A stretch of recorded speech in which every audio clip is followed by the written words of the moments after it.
भगवान राम और भगवान कृष्ण दोनों का वर्णन एक साथ एक पंक्ति में किया गया है।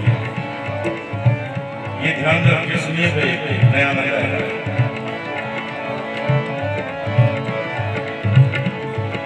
माखन भज में चुरावे,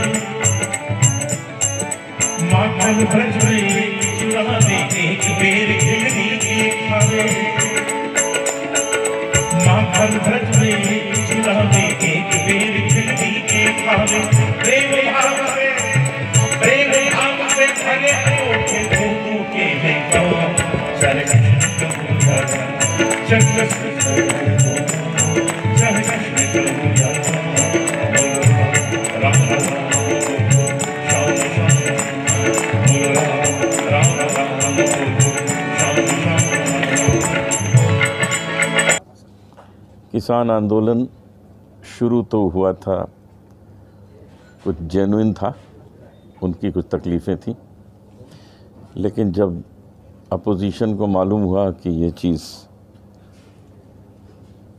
भुनाई जा सकती है, तो केवल अपोजिशन ही नहीं, हमारे पड़ोसी देश भी इसमें शामिल हो गए। इसमें चाइना मिल गया, इसमें पाकिस्तान मिल गया, खालिस्तान की फिर से ये लोग रूपरेखा बनाने लगे।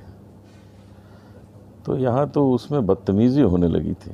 अरे कोई लाल किले पे जाकर इस तरह भारतीय तिरंगे का अपमान करेगा तो हम लोग कैसे सहन करेंगे। अपने मुद्दे तक रहो।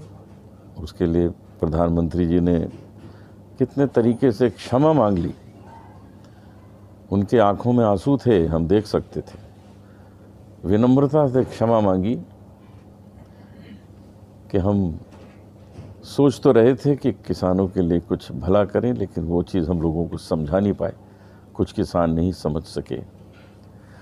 और हम देश के लिए अब ये बिल वापस ले रहे हैं, क्योंकि देश को बहुत कष्ट हो रहा है। आप सोचिए कि किसी को दिल्ली के अंदर आना होता है, उसको 2-2, 3-3 घंटे गांव से गाड़ी चला के अंदर आना पड़ रहा है। ये सब क्या है? अपने ही देश में आप अपने ही देश के लोगों को तंग कर रहे हो, परेशान कर रहे हो, जबकि हर तरह की सहूलियत हमारी सरकार देना चाहती है। और अब एक बार क्षमा मांग के अपना बिल वापस ले लिया, अब तो हट जाओ। लेकिन अभी फिर नई नई चीज़ें, क्योंकि अगर ये लोग हट गए तो फिर पाकिस्तान और खालिस्तान और इन लोगों का मकसद पूरा नहीं होता है ना। ये लोग तो चाहते हैं कि परेशानी बनी रहे, सारा जीवन हमारे देश के अंदर परेशानी बनी रहे। तो यहाँ के जो लोग इस मुहिम को चला रहे हैं, वो लोग समझें इस बात को, न बिकिए, देश के रहिए और देशभक्त बनिए। इंस्पायर इंसान होता है ना सुन सुन के। तो इतने सारे बच्चों ने जो फिल्मी गाने गाए, बड़े सुंदर गाए, तो हम भी इंस्पायर हो गए। हमने कहा हम भी आपको सबसे पहले एक फिल्मी गाना गाएंगे, क्योंकि फिल्मी गाने भी तो बहुत सुंदर है। मैं शायर तो नहीं, ब्यूटीफुली रिटन बाय आनंद बख्शी जी, लक्ष्मीकांत प्यारेलाल, शैलेंद्र सिंह, सब बहुत सुंदर रचनाएं हैं। हमने तो दूसरा भी गाया, चिंगारी कोई भड़के, भजन भी गा दिए अपने, गज़ल भी गा दी। तो इंसान इंस्पायर होता है और इंस्पायर होके खूबसूरत काम करता है। आने वाली पीढ़ी को क्या मैसेज देना चाहते हैं सर? आने वाली पीढ़ी जो संगीत में है, उनको ये कहना चाहता हूँ कि शास्त्रीय संगीत ज़रूर सीखिए। शास्त्रीय संगीत सीखने का ये मतलब नहीं है कि आपको शास्त्रीय संगीत गाना है, ऐसा नहीं है।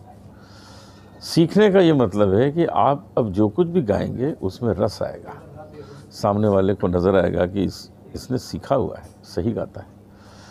बाकी आप पॉप सॉन्ग गाइए, गज़ल गाइए, भजन गाइए, सूफ़ी गाइए, कव्वाली गाइए, लेकिन अगर शास्त्रीय संगीत नहीं सीखा हुआ है तो देर तक उसका असर नहीं रहेगा। इसलिए मैं कहता हूँ कि सीखिए।